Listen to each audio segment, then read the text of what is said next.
So, hello guys, good afternoon once again. Dito na naman tayo sa ating ah, bagong pinagkakalibangan dito sa Pasanghan Market. Okay. So, ito yung nasa kapaligiran natin guys, no? Ah, good afternoon to all of you, no? Ating mga OFWs scattered around the world.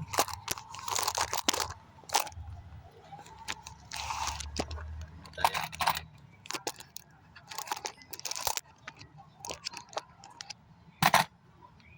No. Hello guys. Ito si Calendars. Panibagong vlog, panibagong araw na naman sa ating pinagkakabalan ngayon, no? Shout out sa ating mga OFWs na scattered around the world. Kay si Vincent ay bumabati sa may mga nagsi-celebrate ng kanilang mga kaarawan ngayon. August 16, okay, 2025. So, laban lang guys sa mga nag-celebrate ng kanilang birthday today. Happy birthday to all of you. Okay? Sana bigyan kayo ng kagalakan, kasayahan at in good health. Ika nga. Okay? So yun ang prayer wish ni Wanderers, Vincent Velarde. Well, by the way, shoutout nga pala sa ating mga OFW scattered around the world, no? Saan man dako sila ngayon, shoutout sa inyong lahat, okay?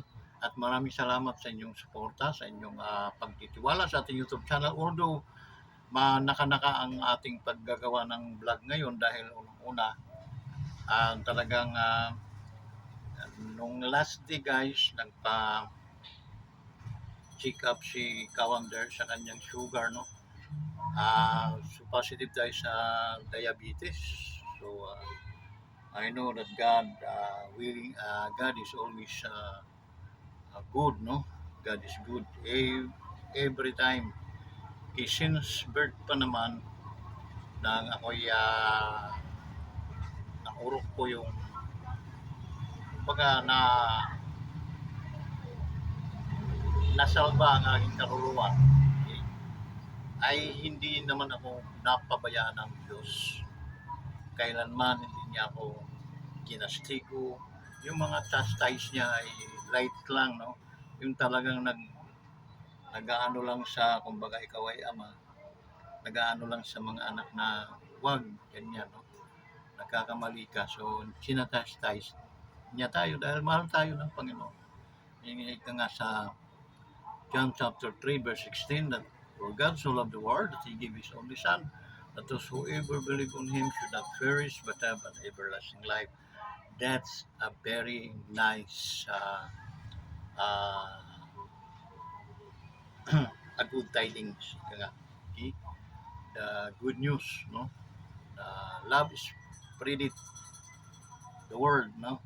Because without that love of God, tayong lahat ay naparusahan na. Okay? Patay tayo at ngayon ay buhay na tayo, okay? Ayon sa banal na kasulatan. So, maraming salamat talaga sa ating mga kaibigan din na nagtiwala at patuloy na nangungumbinsi, patuloy na humihimok sa kanilang mga kamag-anak, kaibigan. Okay? Ang ating mga OFWs, ang kanilang mga kaibigan, kasamahan ay hinihimok na mag-subscribe kay Wonders Motovlog TV dahil sila naman ay nakasubscribe din. Maraming salamat mga OFW sa tiwala niyo. Hindi ko alam kung paano ko kayo magagantihan. Paman, buhay naman ang ating Diyos na palaging nakatutok sa ating lahat at tiyak hindi kayo pababayaan ng aking Panginoon. Okay? Ganun ka bait ang aking Lord. Okay? Ang aking Panginoon. So guys, mga pala ang ating ano yun ngayon, ano? Ating pipinturahan. Pero kung ano man, ano naman tayo, yung para magko-comment na lang tayo o react, no? Magre-react. Kasi itong ating bansa ngayon, sa totoo lang, way klaro, ika nga, since na umupo ito si Bongbong Marcos, wala talagang kaklaro-klaro ang kanyang mga sistema na ginagawa sa bansang Pilipinas, no? He is like a fleeing man.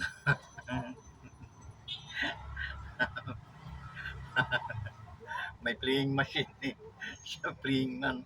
Eh, yung parang linalaro-laro niya, wala siyang fundamental aspect, no? And kumbaga, wala siyang fundamental na para bagang, halimbawa, nag-aral ka, siyempre may fundamental ano ka doon. Why? Bakit ka nag-aaral, nagsumikap? Okay? It's because you wanted to be ganito someday, somehow. Okay? So, that's the dream of our parents. Okay? Dream ng ating mga ninunuan na tayo ay matuto at tayo ay makatapos ng pinag-aralan. Okay? So, hindi man tayo pinalad sa ganun guys. Pero, maraming mga nag-aral na tatalunin pa ni Kawanters. No, I'm just joking. Iba ang nag-aral guys. Iba. Titulo yun na hindi pwedeng nakawin sa bawat nilalang. Okay, yung pa man. Anin natin ang pagsisisi. Eh, napagsisihan na natin. Yun. May mga bagay-bagay tayong minsan nakakalimutan na ano guys, yung kumbaga yung may mga minimitiin tayo nung araw na hindi natin natupad. Tulad ako, mga mitiin ko ang ano ko, makabalik ako sa ministry. Okay? So, para akong dumadaan sa butas ng karayom. But I know there is a God timing, no? May timing ang Lord. So, ito ang aking kisig na ito ay biyaya ito ng Lord, biyaya ito ng ating Panginoon. Actually, I don't know how to start talaga, no? Hindi ko pa rin naman na ano sa ating Panginoon na Panginoon, what is your plan for my yung remaining life ko dito sa mundong babaw? I'm feeling I'm getting not tired. I'm getting yung parang sawa. if I if I cannot back to the ministry, being a minister, there is no way to stay in this world, okay? Because it is better to obey your plan than to obey my plan, the human, my plan, the worldly plan. I am rather obey your plan. What is your plan to me? My life. I try to obey. What is your will to me? So, yung guys, no? Ano, hanggang ngayon, may mga ministry, mga minister, churches na nag ano naman, no? But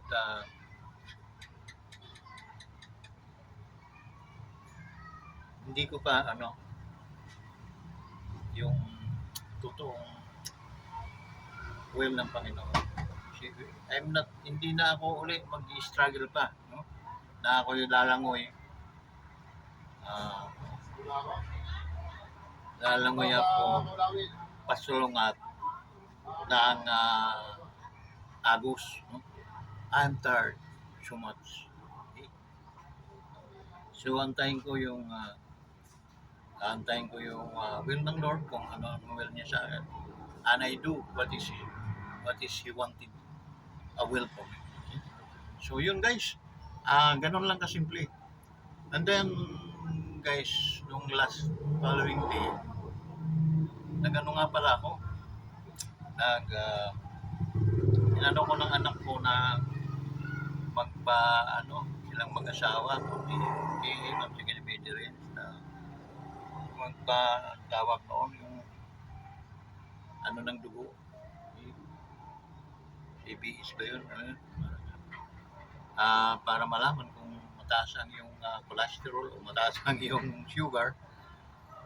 Nang dumating yung guys, dumating yung ako na medyo atubili, medyo takot doon kasi pag halimbawa ang diablo ay magtanim ng hindi maganda sa aking katawan, mababahala ko noon because malinaw na namunupuli, nakapasok siya sa aking katawan. Na itong katawan ito ay katawan ito ng ating Panginoon. Hindi niya ito property. This is a property of God. That's why, i-review ko yun. Okay. So, yun, nalaman ko na positive ako sa diabetes. Okay. So, I'm starting, mag-isip. Sabi ko naman sana ko, pag ganyan kasi, dalahin ko pa yun eh. Pero ang kanilang, siyempre, ang kanilang yung in good fit naman para sa atin. Kumbaga, magkaroon ng magandang sa atin. Na alam natin na meron tayong karamdaman. So, yun, no? Positive to almost 200 ang ko sa sugar. So, mataas daw. So, ramdam ko yun kasi basta ako umupo guys, nararamdaman ko yung antok and then parang putol-putol lang hininga ko. And then, matamlay ako guys. Okay? Matamlay. And then, parang madali ako mahapok. So, mga palatandaan nga naman, sintomas, na yung mga itinain ni Diablo ay natalamsikan ako nung pawis ni Diablo. Okay? Dahil ang may dala-dala niyan guys, hindi yan kagustuhan ng Panginoon na magkaroon ka ng karamdaman. Hindi bawat isa man sa atin ay hindi po yun kagustuhan ng Lord. Ang kanyang kagustuhan, tayo maging healthy, tayo maging maligaya. Maligaya ka ba naman kung mayroong karamdaman? And that is the trabaho yan ni Satanas. Yan. Bibigyan ko kayo ng isang magandang tema o verses, no? Diyan sa mababasa niyo sa Juan, John chapter 10 verse 10, okay? Tandaan niyo, kung meron kayong mga Biblia, mag-start kayong magbasa. Okay? Sa John chapter 10 verse 10, it says na the thief cometh not.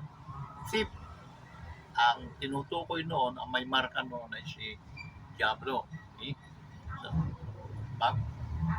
kasi ma'am, ito 300, 350 ito. Pumili ka. Pumili ka ng mga maganda ko. Sabagay, mga bago naman yan dahil yan ay 2 days pa lang simula ng natin ito.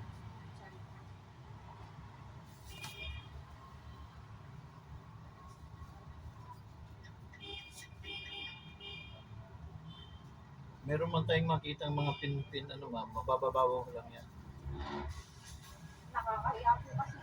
Ay, oo, ma'am, pumili ka na lang ma'am ng video class na. Mukhang pili ka.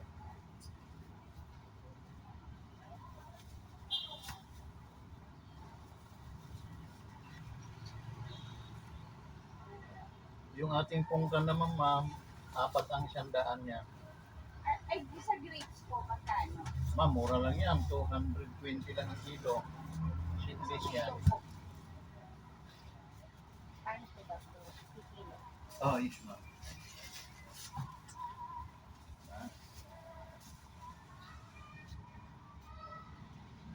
Kasya na po ba yan? Ito pa po.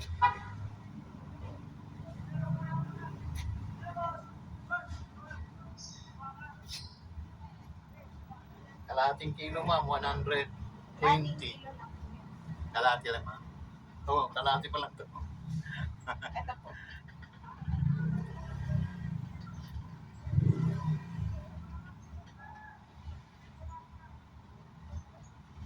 179. Kulang pa ng isang ano para magdalawang mag isang kilo.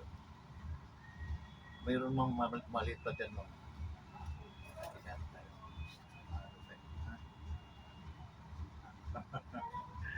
Ito, wait ito. Tanggalan natin ng ito,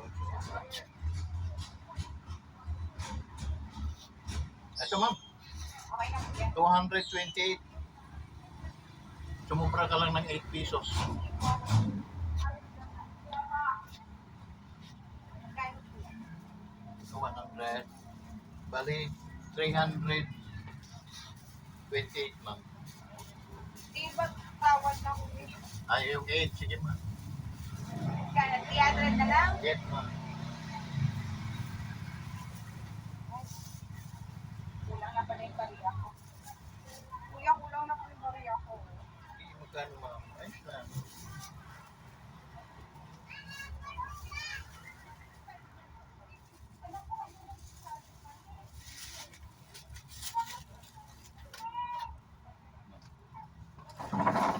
Magkano kilo ng ubas nyo? 220, sir. Wala na bawas? Mababa na po tayo. Mas isang kilo nga.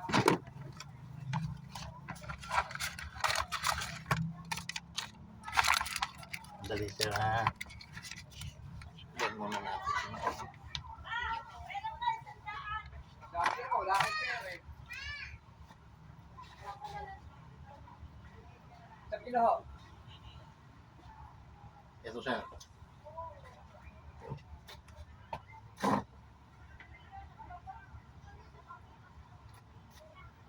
Parang may kasi mo. Ha, sir? Tumikim ka, sir. Parang ka makasi.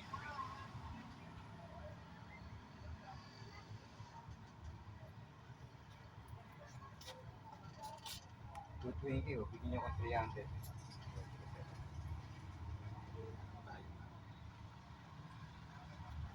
Yun.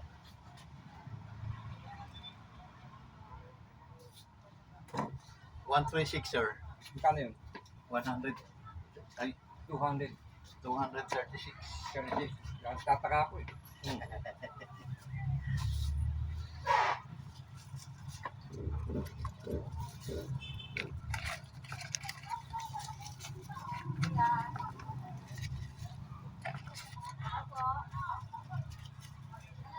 Titikman ko.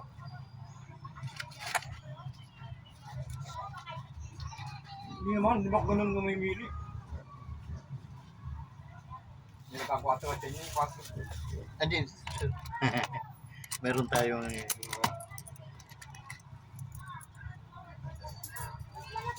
Naiinit din bata yun. Kaya nagsabi, kaya nakita ko eh.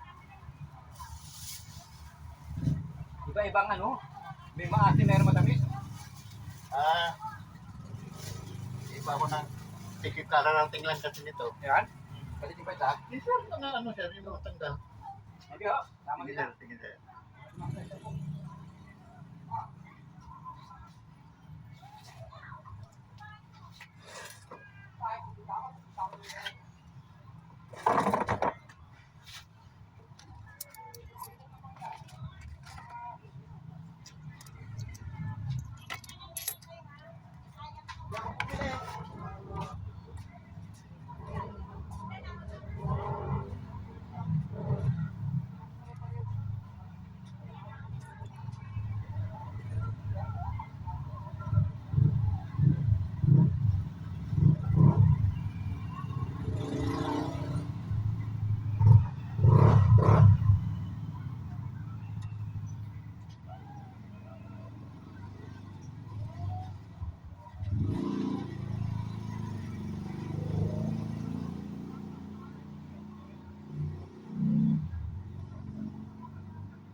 So guys, balik tayo. Kasi may namili. Mayroon tayong mga customers na namili. So, balik tayo guys. Okay? Yun, saan na tayo, no? Yun nga guys, no? Taos puso akong nagpapasalamat sa mga panalangin ng ating mga kaibigan dahil the only way na tayo ay gumaling, okay, ay naniniwala sa magitan ng kapangyarihan ng ating Panginoon. Okay? No other than, mark my word, wala po akong ibang inaano na makakapagpagaling sa atin. Okay? Meron akong keynote na sa John chapter 10 verse 10, balik tayo doon. Medyo naligaw tayo dahil mayroong bumili. Imagine, 2 kilong ubas din ang nabita na. So guys, John chapter 10 verse 10 says that the thief cometh not, focusing of doon sa anyo ni Satanas, thief, magnanakaw. The thief cometh not but for to steal, to kill, and to destroy. Yun ang kanyang tatlong ministry dito sa ating mundo. Yun ang kanyang gawain, ika nga. The thief cometh not but for to steal, magnakaw siya. Ano ba ang kanyang ninanakaw? Nakaw siya ng talento, nakaw siya ng kaligayahan, ganun ang mga inaano ng diablo. The thief cometh not but for to steal, to kill, number 2, pumatay. So, kasi ang tao noon, pinalipin tayo sa demonyo, dahil sa kagawan ng panunukso ng diablo sa kiiba, nagkaroon ng malaking kasalanan ang tao hanggang sa spiritually namatay sila. Bakit namatay sila guys? Tayo. Because tayo ay spiritual. The reality of our it is not a personality. Ito yung nakikita natin. No way. Itong pagapuhan ni Kawan Drugs, hindi ito. The heart, nandito sa ating puso. Yung tunay nating pagkatao. Yun, kasi sa Book of Genesis, malinaw doon, let us make man in our own image. Lalangin natin ang tao ayon sa ating wangis. So, wangis po tayo ng ating Panginoon. So, yung guys, ang isang na talagang nasa maulawin to eh.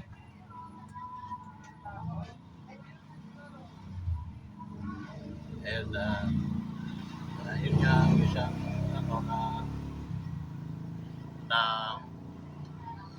alamin natin talaga ang mga pinagmulan nitong mga karamdaman natin, mga sakuna, saan mga nanggaling.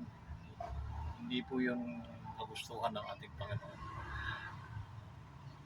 Yun po ang revelation na sinasabi sa Biblia na the thief cometh not but for to steal, to kill. Ang pangatlo ay yung to destroy. Yung health natin, actually, pwedeng i-maintain yun in a good health, sa totoo lang. Ano man ang kainin mo, ano man ang huwag mo lang i-abuso ang iyong katawan. Ang mangyayari niyan, hanggang sa tayo ay mamatay, ay wala tayong mga karamdaman. Okay? Dahil hindi po uubra yung anumang mga karamdaman, wala, sarado, ng ating katawan. Dahil ayaw ng Diyos na tayo ay mapahamak, ma-destroy. Okay? Ngunit andyan yung Diablo 24 hours, paikot-ikot lang sa atin yan. Hanap siya ng pagkakataon na siya ay makapasok sa iyo. Okay? So yun guys, doon ka titirahin. Okay? Kasi, tinan mo, sino ba ang gumagawa ng gamot? Ika nga. So dito sa ating mundo, may mga gamot, sinsya, ika nga, no? Science. Ito nga, yung mga doctors, no? Nag-aaral ito sila, no? For about 12 to 10 to 12 years in order na maging isa kang bihasang manggagamot, ika nga. And then, licensed doctor, ika nga. So, yun, no? Kaya kahit man, hindi ka nais-nais na mga gamot, ay gagawa sila ng paraan para makapasok sa katawan ng tao, magpapaniwala ang tao na yun ay gamot doon sa karamdaman. Ngunit bagkos, walang kwenta ang lahat na yan. Dahil tingnan mo, mga drugs yan, no? Ano-anong mga pinaggagawa niyan, pinaghalo-halo. So, napakalabo. Ngunit dahil science, kailangan paniwalaan doon sa mga naniniwala. Tulad ako, hindi po ako naniniwala sa tutulad. Since birth, isang beses akong nakumpay ng ospital. Kumpain ko, hindi dahil mayroon akong heart failure, ika nga kung ano mga sakit. Sakit sa balat na pinagkakamot ko hanggang sa yun ay naging nagnaknak. Okay? At saka ako'y alipin ng sigarilyo nung araw dahil nga ako ay yung nasa sales, isip, gamit ang isip, no? So that's the reason why na malakas din ako magkape and then sigarilyo. But alam ko talaga mahal ako ng Diyos. Ang nangyari, tigil ako, stop talaga. Not for the sake of gamitan ng mga candy, kung ano-ano, no? Hindi. It's my own decision to stop smoking.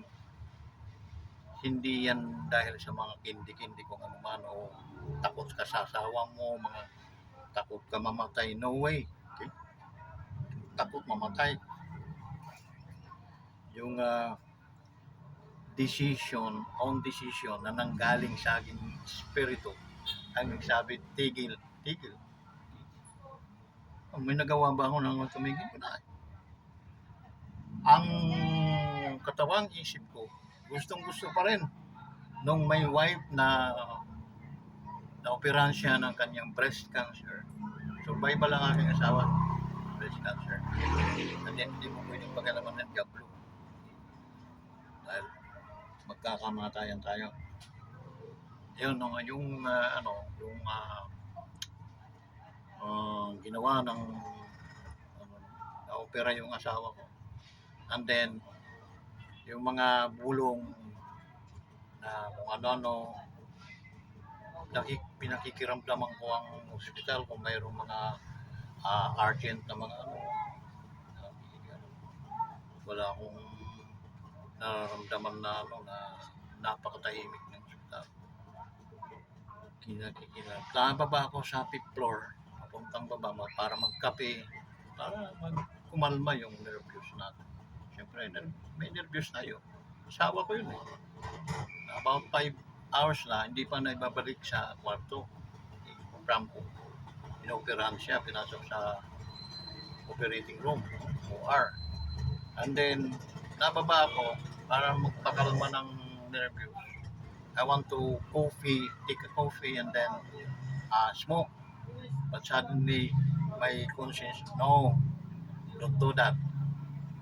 Back to the floor. Balik ako naman doon. Mga almost mga 5 times. Fifth floor, hindi ako nagamit ng ano guys, ng elevator. Hagdan. Akyat sa fifth floor. Walwal ng dila ako sa ano. Pero hindi ako nalinlang ni Jabdo. Kamot sa ulo at ang puta. Manigil ko na. Magabi na. Nandun lang ako sa tapat. Ano ng mga store, no? Ng mga kubo-kubo na store ng kopi, tsaka sigaret. Hindi ako makatawid. Balik ako sa taas. 5 times. Sa 5 times. Okay. And I said, no. Bumaba ka na. No. So, sabi kasi ng Biblia, greater is He, mas makapangyarihan yung nasa iyo, ang Panginoon, kaysa kay Diablo na nasa mundo. So, hindi talaga ubara si Diablo sa kapangyarihan ng Panginoon. Kahit talaga yan. Ang pangyayari nga, minsan, tayo, hindi ko na, bakit tayo napunta dito? Na-content natin yung salita ng Diyos. Pero, hindi naman sayang. Sa ating mga OFWs na medyo nasa sitwasyon na ganito, nasa gitna kayo, 200 ang nakikita ninyo sa inyong journey, tiyakin ninyo. Huwag kang mano sa ano dahil sa lupa, tumingin sa lupa dahil nandyan lang yan, lupa na agad na makita mo. Tumingala ka, anday isipin mo, ating Panginoon, Lord, bigyan mo ako ng kung saan ako tatahak dito sa landas na aking tatahakin. Tiyak, gusto ko tahakin ang kagustuhan mo. Diba? Hindi siya salbahin na Lord, na Panginoon na hindi lilituin kita. Ugali ni Diablo yun, to destroy. Okay? That's the reason why we need to ask always to God. Ako sa totoo lang, ano mang mangyari sa mundo natin, sa ating bilang mga tao, hindi po ako bibitaw sa pananampalataya sa aking Panginoon. Ang aking Panginoon ay ang Diyos na buhay at nakabantay siya palagi sa atin. Okay? So, He is good all the time. God is not hindi siya yung seasonal God. He is a good God. And then all the times. Okay? Not only today, not only tomorrow, but pangkalahatan.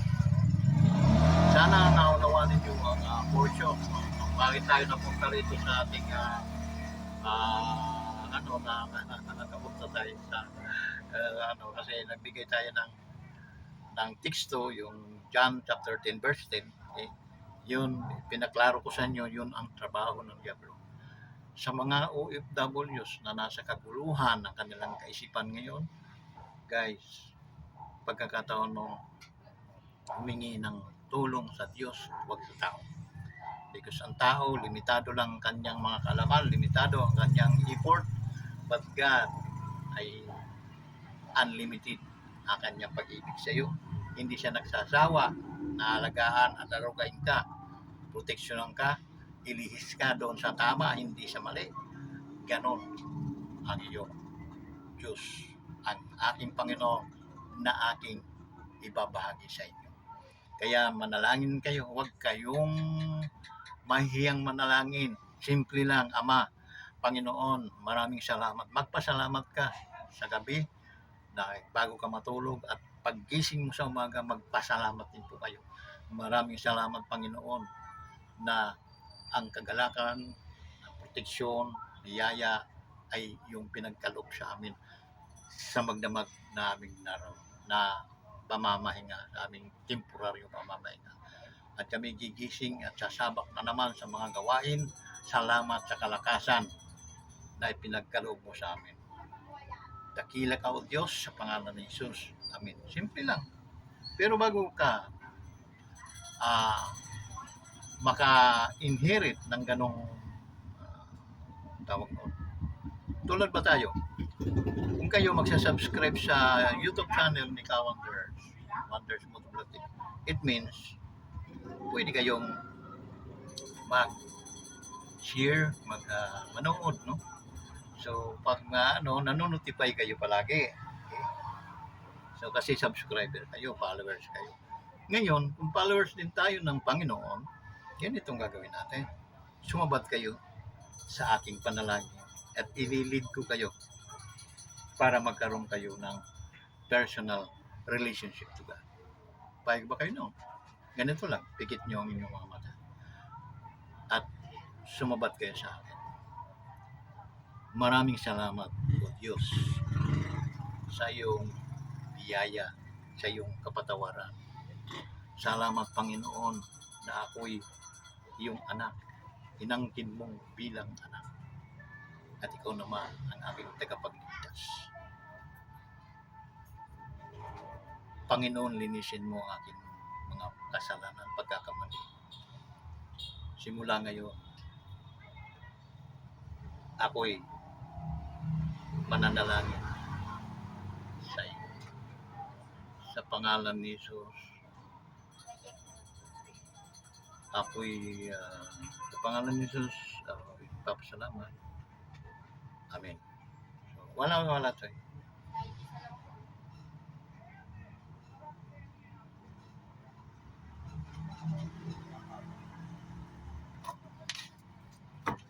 Ito sa mga to eh.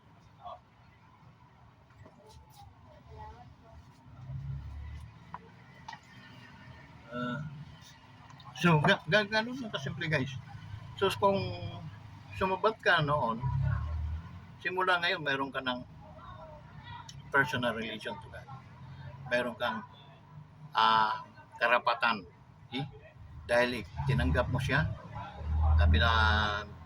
naniwala ka sa Kanya. Siya ngayon ang iyong Panginoon, tagapagligtas.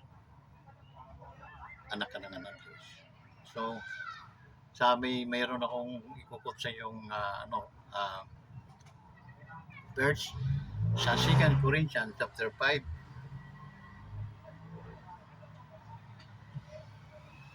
verse 17 says, if any man be in Christ, he is a new creation. All things are passed away, behold, all things are become new. Bago ka na kaibigan. At ang luma mong pagkatao ay nawala na, pinalitan na yan ng bago. Kaya ikaw ngayon ay matatawag na born again. So, ingatan mo, hanap ka ng mga nagtuturo ng Biblia, lalo ng mga full gospel fellowship, makipag-fellowship ka sa kanila para madagdagan ang iyong knowledge regarding Word of God. Okay? Hanggang dito na lang. Shout out sa ating mga nag-abala, ating mga OFWs. Maraming salamat po talaga sa inyo.